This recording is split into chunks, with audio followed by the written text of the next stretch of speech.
Assalamualaikum warahmatullahi wabarakatuh. Waalaikumsalam warahmatullahi wabarakatuh. Baiklah, di sini saya akan menjelaskan atau mempresentasikan seminar proposal saya yang berjudul Konsep Pendidikan Islam Abuddin Nata dan Relevansinya dengan Kurikulum 2013.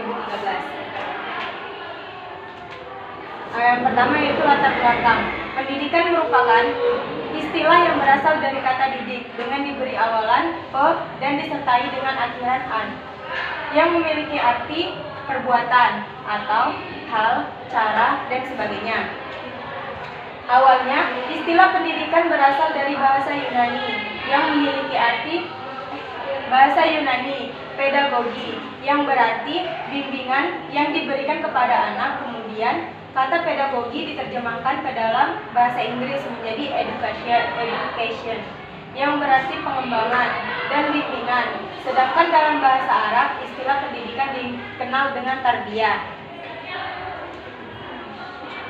Pendidikan merupakan kebutuhan utama atau primer yang harus diperoleh setiap manusia dalam menjalankan proses kehidupan di muka bumi.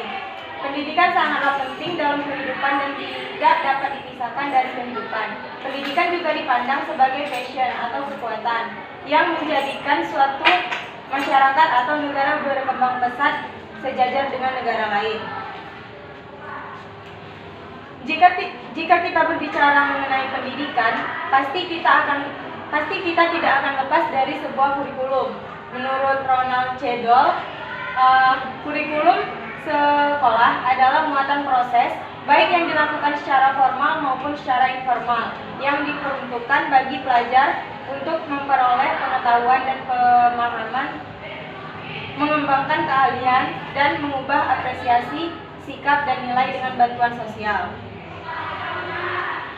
Kurikulum 2013 merupakan kurikulum yang terintegrasi. Dikatakan demikian karena kurikulum 2013 merupakan suatu model pembelajaran yang melibatkan beberapa disiplin ilmu atau mata pelajaran atau bidang studi dengan tujuan memberikan pengalaman yang bermakna dan luas kepada peserta didik. Selanjutnya itu fokus masalah. Untuk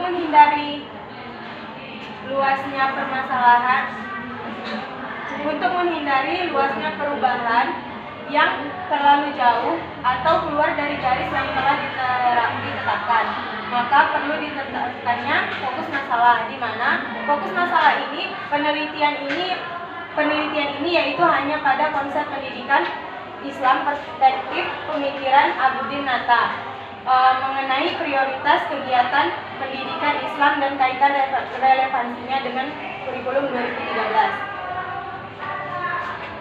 Selanjutnya yaitu pertanyaan penelitian. Berdasarkan latar belakang masalah di atas, maka pertanyaan penelitian dalam penelitian ini adalah sebagai berikut. Yang pertama yaitu bagaimana konsep pendidikan Islam menurut Abuddin Nata.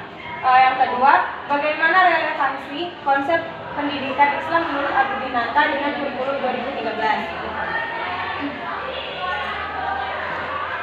Selanjutnya yaitu landasan teori. Konsep pendidikan Islam yang pertama yaitu pengertian dari konsep. Secara etimologi, istilah konsep berasal dari bahasa Latin conceptum yang artinya sesuatu yang dipahami. Menurut Kamus Besar Bahasa Indonesia atau KBBI, konsep memiliki arti yaitu gambaran mental dari objek, proses, pendapat atau paham, rancangan atau cita-cita yang telah dipikirkan. Selanjutnya itu adapun definisi konsep menurut para ahli diantaranya sebagai berikut. Yang pertama yaitu dalam bukunya The Classical Theory of Concept Aristoteles menerapkan bahwasannya konsep adalah penyusunan utama dalam suatu pembentukan pengetahuan ilmiah dan filsafat pemikiran manusia. Yang kedua yaitu menurut Bahri, konsep merupakan satuan arti yang dapat mewakili sejumlah objek dengan ciri-ciri yang sama. Yang kedua yaitu menurut Singa, Rimbun, dan Effendi, konsep adalah generalisasi dari sekelompok fenomena tertentu sehingga dapat dipakai untuk menggambarkan berbagai fenomena yang sama atau sejenis.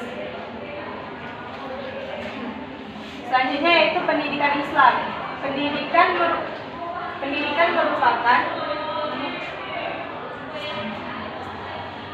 istilah yang berasal dari kata didik yang dengan diberi awalan pe dan disertai dengan akhiran an yang memiliki arti perbuatan, hal, dan sebagainya. Awalnya istilah pendidikan berasal dari bahasa Yunani atau pedagogi yang berarti bimbingan yang diberikan kepada anak. Menurut M. Arifin, pendidikan adalah usaha yang dilakukan secara sukarela oleh dewasa muslim yang bertakwa dengan mengarahkan serta membimbing pertumbuhan dan perkembangan kemampuan dasar atau fitrah anak didik melalui aturan Islam ke arah titik maksimal pertumbuhan dan perkembangannya. Yang kedua yaitu menurut Zatkian Derajat.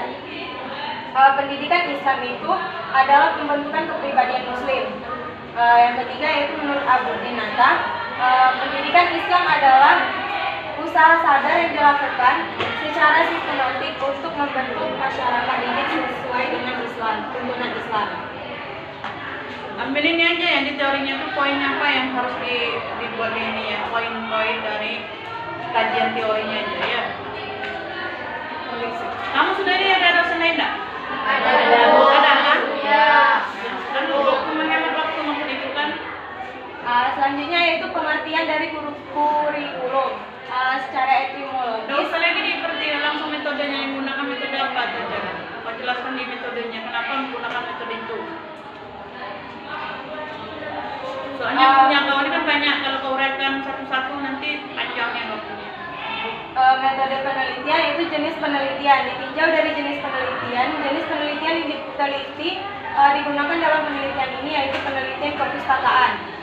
Penelitian kepustakaan atau library research Beliau ngomongnya. Yaitu penelitian yang dilakukan dengan cara meneliti bahan-bahan kepustakaan atau literatur yang berkaitan dengan masalah penelitian dengan memilih membaca, menelaah, dan meneliti buku-buku atau sumber tertulis lainnya yang relevan dengan judul penelitian yang terdapat dalam sumber-sumber pustaka yang dapat dijadikan sumber-sumber rujukan untuk menyusun suatu laporan ilmiah. Library mengandalkan data yang hampir seluruhnya diperoleh dari perpustakaan sehingga penelitian ini lebih populer dikenal dengan penelitian kualitatif deskriptif perpustakaan. Adapun pendekatan yang digunakan pada penelitian ini yaitu pendekatan deskriptif kritis yang selanjutnya diinterpretasikan menggunakan pendekatan interpretatif.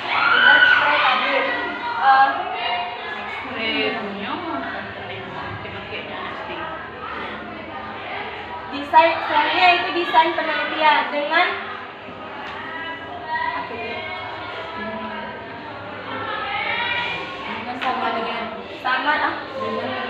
sama dengan penelitian lainnya, penelitian kepustakaan juga memerlukan langkah kerja yang sistematis. Yang pertama yaitu tahap perencanaan. Tahap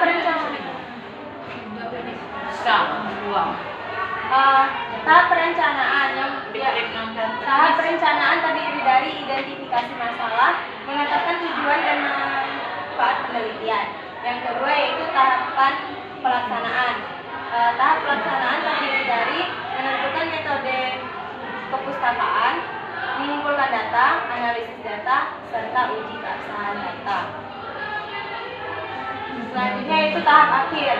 Tahap akhir terdiri dari simpulan dan saran. Kesimpulan adalah pernyataan singkat, jelas, dan sistematis dan keseluruhan hasil analisis dan pembahasan. Saran adalah usul atau pendapat dari peneliti yang berkaitan dengan pemecahan masalah yang menjadi objek penelitian, kemungkinan penelitian lanjutan, dan rekomendasi sampai hasil. Mungkin itu saja yang dapat saya sampaikan. Saya akhiri, wabillahi taufiq wal hidayah. Wassalamualaikum warahmatullahi wabarakatuh. Waalaikumsalam.